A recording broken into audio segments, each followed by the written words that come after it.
ಅಂಕೆಗಳ ಒಂದು ಕಿರು ಪರಿಚಯ ಮಾಡಿಸಿದಂತಹ ನಮ್ಮ ಕೂಪರ್ಟಿನೋ ಕ್ಲಾಸ್ 4 ಮಕ್ಕಳಿಗೆ ಧನ್ಯವಾದಗಳು. ಕರ್ನಾಟಕದ ಸಾಹಿತ್ಯ ಕ್ಷೇತ್ರವು ಕೂಡ ಅಲ್ಲಿಯ ಅಡುಗೆಯಂತೆ ವೈವಿಧ್ಯಮಯವಾಗಿದೆ. ಸಾಹಿತ್ಯ ಕ್ಷೇತ್ರದ ಶ್ರೇಷ್ಠವಾದ ಜ್ಞಾನಪೀಠ ಪ್ರಶಸ್ತಿ ಪಡೆದವರಲ್ಲಿ 8 ಸಾಹಿತಿಗಳು ನಮ್ಮ ಕನ್ನಡಿಗರು. ಅಂದ ಹಾಗೆ ಹಲವಾರು ಬೇರೆ ಬೇರೆ ತರಹದ ಪ್ರಶಸ್ತಿಗಳನ್ನು ಪಡೆದವರು ಇದ್ದಾರೆ. ನಮ್ಮ ಫ್ರೀಮಾಂಟ್ ಕ್ಲಾಸ್ 4ನೇ ಮಕ್ಕಳು ಇವಾಗ ಇಂತಹ ಹಲವು ಲೇಖಕರ ಬಗ್ಗೆ ಪುಟ್ಟ ಮಾಹಿತಿಗಳನ್ನು ನೀಡಲಿದ್ದಾರೆ.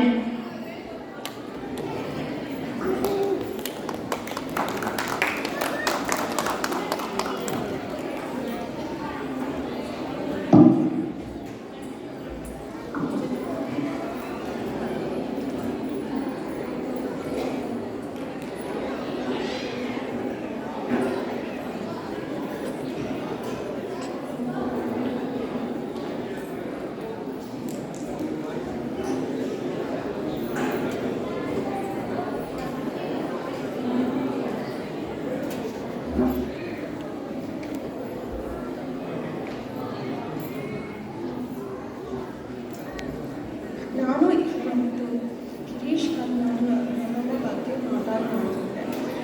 ಅವರ ಜನಿಸಿದ ಸ್ಥಳ ಮಧುರೈ, ಮಹಾರಾಷ್ಟ್ರ.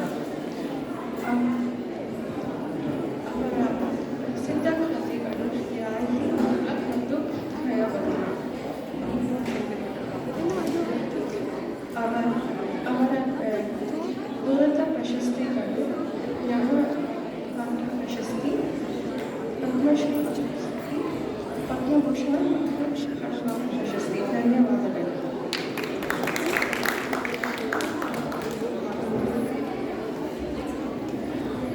ನಮಸ್ಕಾರ. ಇವತ್ತು ನಾನು ಸುಧಾಮೂರ್ತಿಯವರ ಬಗ್ಗೆ ಮಾತನಾಡುತ್ತೇನೆ. ಇವರು ಜನಿಸಿದ ಸ್ಥಳ ಶಿವಗಾಂವ್, ಹಾವೇರಿ ಜಿಲ್ಲೆ, ಕರ್ನಾಟಕ ರಾಜ್ಯ. ಇವರ ಪ್ರಸಿದ್ಧ ಕೃತಿಗಳು ಕಂಪ್ಯೂಟರ್ ಲೋಕದಲ್ಲಿ, ಹಕ್ಕಿಯ ತೆರೆದಲ್ಲಿ ಮತ್ತು ಗುಟ್ಟೊಂದು ಹೇಳುವೆ.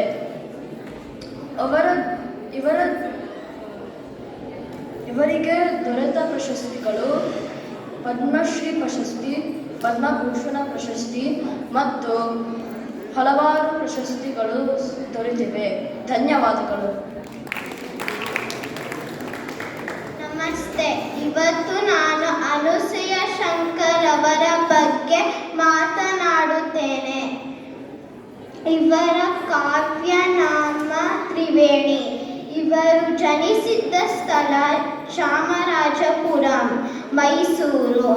ಇವರ ಪ್ರಸಿದ್ಧ ಕೃತಿಗಳು ಶರಪಂಜರ, ಬೆಳ್ಳಿಮೋಡ ಮತ್ತು ವಸಂತಗಾನ. ಇವರಿಗೆ ದೊರೆತ ಪ್ರಶಸ್ತಿಗಳು ದೇವರಾಜ ಬಹದ್ದೂರ್ ಮತ್ತು ಕರ್ನಾಟಕ ಅಕಾಡೆಮಿ ಪ್ರಶಸ್ತಿ. ಧನ್ಯವಾದಗಳು. ಇವತ್ತು ನಾನು ಉಷ ನವರತ್ನ ರಾಮರವರ ಬಗ್ಗೆ ಮಾತನಾಡುತ್ತೇನೆ. ಇವರ ಲೇಖನಿಯ ಹೆಸರು ತೇಜಸ್ವಿನಿ. ಇವರ ಜನ್ಮಸ್ಥಳ ಬೆಂಗಳೂರು, ಕರ್ನಾಟಕ ರಾಜ್ಯ. ಇವರ ಪ್ರಸಿದ್ಧ ಕಾದಂಬರಿಗಳು ಹೊಂಬಿಸಿಲು, ಅಭಿನಯ ಮತ್ತು ಉಪಕಾರ. ಇವರಿಗೆ ಕರ್ನಾಟಕ ಸರ್ಕಾರದಿಂದ ರಾಜ್ಯ ಪ್ರಶಸ್ತಿ ಸಿಕ್ಕಿದೆ. ಧನ್ಯವಾದಗಳು. ನಾನು ಇವತ್ತು ಪೂರ್ಣಚಂದ್ರ ತೇಜಸ್ವಿಯವರ ಬಗ್ಗೆ ಮಾತನಾಡುತ್ತಿದ್ದೇನೆ. ಇವರ ಕಾವ್ಯನಾಮ ಪೂರ್ಣಚಂದ್ರ. ಇವರು ಜನಿಸಿದ ಸ್ಥಳ ಕುಪ್ಪಳ್ಳಿ. ಇವರು ಬರೆದ ಕೃತಿಗಳು ಅಬಚೂರಿನ ಪೋಸ್ಟ್ ಆಫೀಸ್, ತಬರನ ಕಥೆ ಮತ್ತು ಚಿದಂಬರ ರಹಸ್ಯ. ಇವರಿಗೆ ದೊರೆತ ಪ್ರಶಸ್ತಿಗಳು ಪಂಪ ಪ್ರಶಸ್ತಿ, ರಾಜ್ಯ ಪ್ರಶಸ್ತಿ ಮತ್ತು ರಾಷ್ಟ್ರ ಪ್ರಶಸ್ತಿ. ಧನ್ಯವಾದಗಳು. ಎಲ್ಲರಿಗೂ ನಮಸ್ಕಾರ. ಇವತ್ತು ನಾನು ಶಿವರಾಮ ಕಾರಂತವರ ಬಗ್ಗೆ ಮಾತನಾಡುತ್ತೇನೆ. ಇವರು ಜನಿಸಿದ್ದ ಸ್ಥಳ ಕೋಟ ಕುಂಡಪುರ, ಉಡುಪಿ ಜಿಲ್ಲೆ, ಕರ್ನಾಟಕ.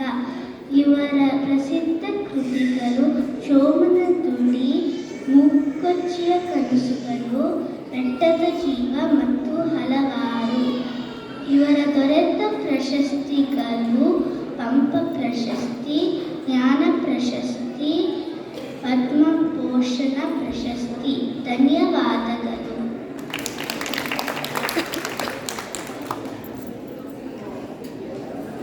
ಎಲ್ಲರಿಗೆ ನಮಸ್ಕಾರ.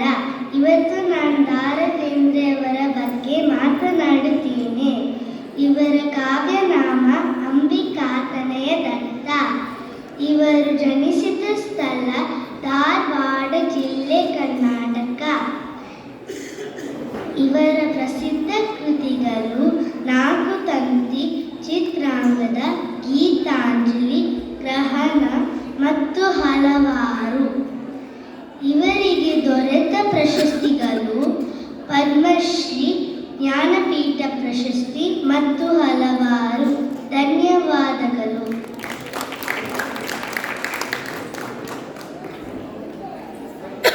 ಎಲ್ಲರಿಗೂ ನಮಸ್ಕಾರ. ಇವತ್ತು ನಾನು ಕುಪ್ಪಳ್ಳಿ ವೆಂಕಟಪ್ಪ ಪುಟ್ಟಪ್ಪನವರ ಬಗ್ಗೆ ಮಾತನಾಡುತ್ತೇನೆ. ಇವರ ಕಾವ್ಯನಾಮ ಕುವೆಂಪು. ಇವರು ಜನಿಸಿದ ಸ್ಥಳ ಕುಪ್ಪಳ್ಳಿ. ಇವರ ಪ್ರಸಿದ್ಧ ಕೃತಿಗಳು ಶ್ರೀರಾಮಾಯಣ ದರ್ಶನ, ಕಾನೂರು ಹೆಗ್ಗಡತಿ, ಮಲೆಗಳಲ್ಲಿ ಮದುಮಗಳು. ಇವರಿಗೆ ದೊರೆತ ಪ್ರಶಸ್ತಿಗಳು ಜ್ಞಾನಪೀಠ, ಪದ್ಮವಿಭೂಷಣ, ಕರ್ನಾಟಕ ರತ್ನ ಮತ್ತು ಹಲವಾರು ಪ್ರಶಸ್ತಿಗಳು ದೊರೆತಿವೆ. ಧನ್ಯವಾದಗಳು.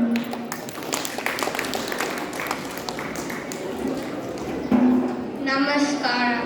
ಇವತ್ತು ನಾನು ಬೆಳ್ಳೂರು ಮೈಲಾರಿಯ ಶ್ರೀಕಂಠಾಯ ಎಂಬ ಲೇಖಕರ ಬಗ್ಗೆ ಮಾತನಾಡು. ಇವರು ಕಾವ್ಯನಾಮ BM ಶ್ರೀ. ಇವರು ತುರುಕೆರೆಯಲ್ಲಿ ಕಿಂಗ್ಡಮ್ ಆಫ್ ಮೈಸೂರು ಜನಿಸಿದರು. ಇವರು ಪ್ರಸಿದ್ಧ ಕೃತಿಗಳು ಗದಯುದ್ಧ ನಾಟಕ, ಅಶ್ವತ್ಥಾಮನ್, ಹೊಂಗಲುಗುಲು. ಇವರಿಗೆ ಮೈಸೂರು ಮಹಾರಾಜ ರಾಜಸೇವಸ್ತಕ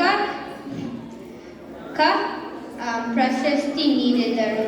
ಧನ್ಯವಾದ.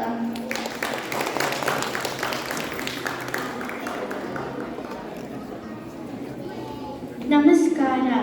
ಇವತ್ತು ನಾನು TV ಗುಂಡಪ್ಪ ಎಂಬ ಲೇಖಕರ ಬಗ್ಗೆ ಮಾತನಾಡುತ್ತೇನೆ.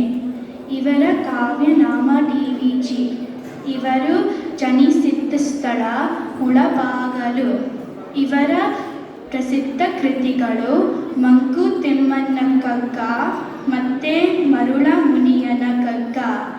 ಇವರಿಗೆ ದೊರೆತ ಪ್ರಶಸ್ತಿಗಳು ಪದ್ಮಭೂಷಣ ಪ್ರಶಸ್ತಿ ಮತ್ತು ಸಾಹಿತ್ಯ ಅಕಾಡೆಮಿ. ಧನ್ಯವಾದಗಳು.